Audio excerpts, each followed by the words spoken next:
তোমরা কি জানো, একটা মেয়েকে আমি অসম্ভব ভালোবাসি।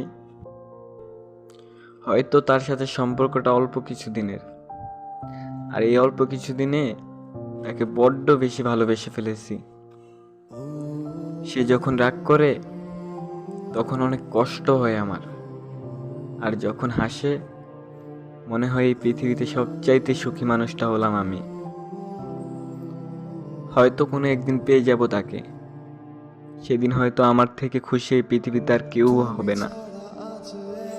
মাঝে মাঝে ভয় হয়, যদি মানুষটাকে হারিয়ে ফেলি কি হবে তখন আমার, কিভাবে নিজেকে ঠিক রাখবো। তোমাকেই বলতেছি প্রিয়, তুমি থেকে যেও, আমি আগলে রাখবো তোমায়। স্বপ্নের লাশ ঘর